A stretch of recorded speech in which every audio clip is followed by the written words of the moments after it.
October 26, 2025, Britain wakes up to two conflicting headlines. On one side, small boats once again landing on the shores of Dover. On the other, hotels across the country flashing signs that read full. And between those two images lies the story dividing the United Kingdom. A story about refugees, about hotels turned into shelters, and about a society torn between humanity and the limits of its own endurance.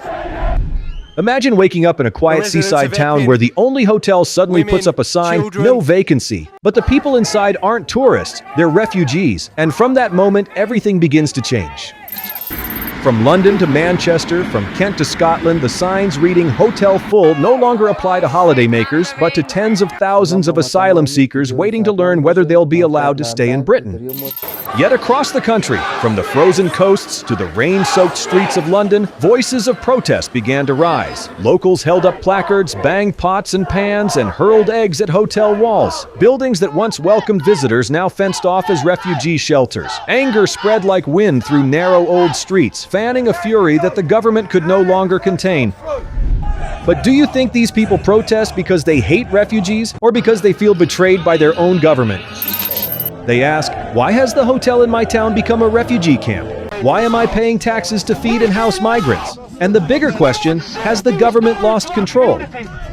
According to the UK Home Office, by June 2025, more than 32,000 asylum seekers were being accommodated in over 200 hotels across the country, an 8% increase from the previous year. 30% were in hotel accommodation. That amounts to 32,000, just over 32,000 in the year to June 2025. That's 8% more than the previous year. At the 2023 peak, the number surpassed 56,000, representing over 1/3 of all asylum seekers in the UK. Why? Because the root of the problem isn't in the boats or the hotels. It lies within Britain's immigration system itself, a bureaucratic machine choking under backlogs, delays, and a severe shortage of housing. For years, the asylum backlog has skyrocketed. Over 220,000 cases were still pending by the end of 2024. Also, look, the scale of the backlog that we inherited. We needed to end asylum hotels altogether. There weren't enough social homes, there weren't enough reception centers, and so hotels became a temporary solution. But temporary has stretched into years. Hotel contracts now cost billions of pounds annually. According to the National Audit Office, in the fiscal year 2023 to 2024, hotel accommodation for asylum seekers cost more than £3 billion, accounting for 76% of the UK's total immigration support budget. Hundreds of thousands of asylum cases remain unprocessed. Social housing is insufficient, reception centers are overcrowded, and so hotels, once meant for travelers, have become the temporary solution. But that temporary fix has now lasted more than 4 years, and the public's patience is running thin. The most visible example lies in Epping, Essex, at the Bell Hotel, once a quiet 3-star stop in a small market town. Since early 2025, its name has become headline material across Britain. The Bell Hotel, once a peaceful inn, is now a temporary shelter for dozens of asylum seekers. A small criminal case was all it took to ignite a national storm. When one refugee was convicted of assaulting 2 local women, every government promise to keep things under control suddenly rang hollow. People no longer wanted speeches, they wanted action, and they took to the streets. The narrow streets of Epping, once calm, now echoed with chants and the pounding of bin lids like war drums. Police stood shoulder to shoulder, riot shields glinting under the red flash of patrol lights. No one could make out slogans anymore, only the raw sound of a society that had lost its patience. The media called it an extremist protest, but to locals it was the first time they were allowed to shout their fear and frustration aloud. To the government, it was a warning. Once anger ignites, press releases can't put out the fire. AP News recorded at least 12 arrests during one night of clashes. The local council petitioned the court to end the use of the Bell Hotel as an asylum facility, but the appeal court rejected it, arguing that immediate relocation would trigger chaos across the entire accommodation system. Some of which may be disorderly around asylum accommodation. And the Bell Hotel is only one among hundreds of similar hotels throughout the UK.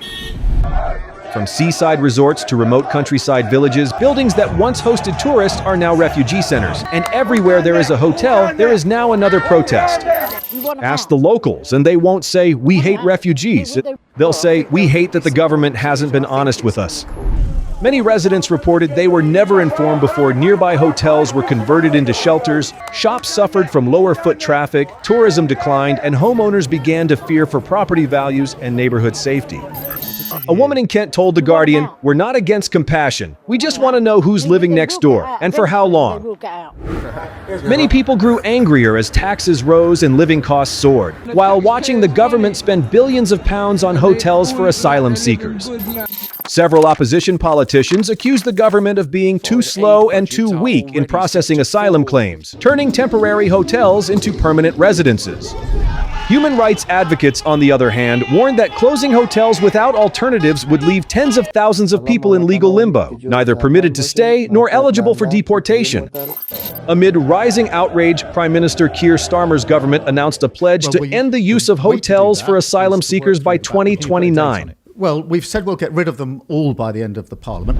The Home Office stated it was transitioning to a new model known as the scatter policy, dispersing asylum seekers across smaller residential communities instead of concentrating them in large hotels.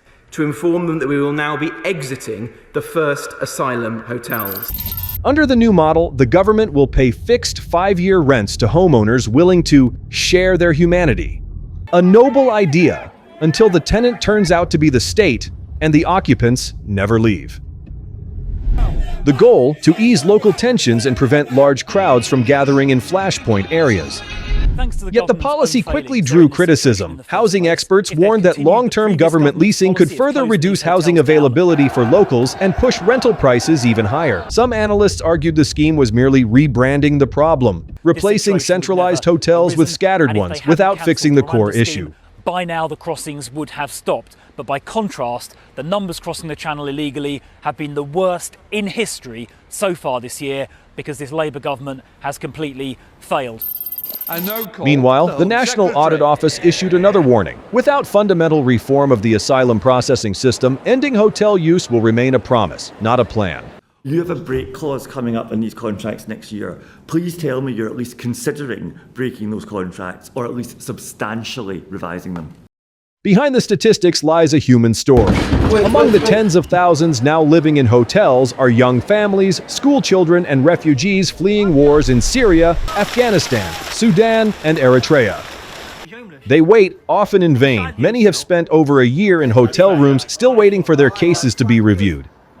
An asylum seeker from Iran told the BBC, "I know the locals aren't happy, but neither are we. I want to work, rent a place, live like a normal person, but I'm not allowed to do anything." But they didn't know now me. They know I'm journalist. If they know, I know they will kill me. Meanwhile, local communities feel abandoned in their own country. A cafe owner in Lincolnshire said, "The hotel used to bring income to our street. Now it's closed to tourists. Everything around it has changed." That frustration isn't just emotional, it's the product of an imbalanced system. When the government spends billions every year on hotel contracts while many Britons can't afford rent, public trust begins to crack. It's not only an economic issue, it's also about freedom of expression. In many towns, protests against refugee hotels have been dispersed by police. Some protesters were arrested for hate speech, though they insist they were only opposing policy, not people. This has fueled a heated national debate over the line between legitimate dissent and prohibited hate speech.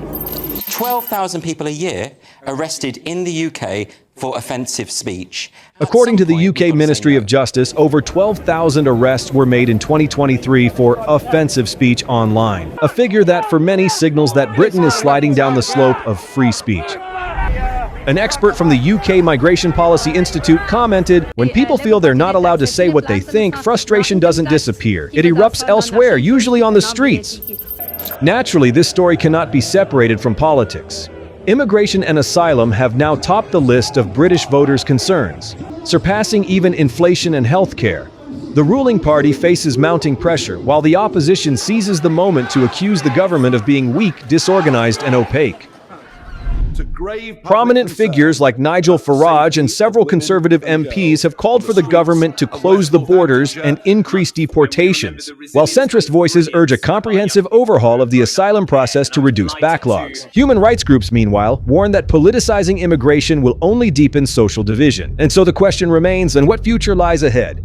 Would the Prime Minister approve of us speeding up the closure of the migrant hotels. Under the previous government, there were 400 hotels. Now there are only 200 remaining. The government has reduced the number of asylum seekers living in hotels by over 40% compared to the 2023 peak. Some alternative accommodations, such as vacant student dormitories, temporary housing blocks, and newly built social housing, have begun operating. But with more than 32,000 people still living in hotels and hundreds of thousands of cases yet unresolved, the road ahead remains long. Experts predict that unless case processing speeds double, the UK will need at least 4 more years to completely end hotel use. Support costs are expected to remain around £3 to £4 billion per year in the short term. You heard that right. £5.4 billion a year. The scatter policy may help diffuse major protest hotspots, but the risk of simmering social tension remains dangerously high. The refugee hotel issue is not simply about migrants taking space or Britons being selfish, it is the consequence of overlapping, delayed, and opaque policies. The government seeks to act with compassion, the public seeks safety, and both, in their own way, are right. When people stop talking to each other, compassion loses its voice, silence ceases to mean peace, it becomes a form of fear, and from that fear, kindness turns into suspicion, and suspicion, like a shattered mirror, reflects back the very division we try to escape. For a society cannot sustain its humanity if it fears the truth. When truth is deemed dangerous and silence is treated as virtue, that is not kindness, it is surrender. And bit by bit, the best parts of us retreat, leaving behind a nation polite yet cold, a place where people still speak of human rights but no longer have the courage to defend real human beings. Perhaps today, Britain faces its greatest test in years. Can it preserve its humanitarian tradition without losing social cohesion? What do you think? Is this the price of compassion, or the failure of a system that forgot even kindness must have limits? The answer is still ahead. Thank you for watching. If you found this video insightful, please click like, subscribe, and share it, so more people can understand one of the most complex challenges facing the United Kingdom today. Because only through understanding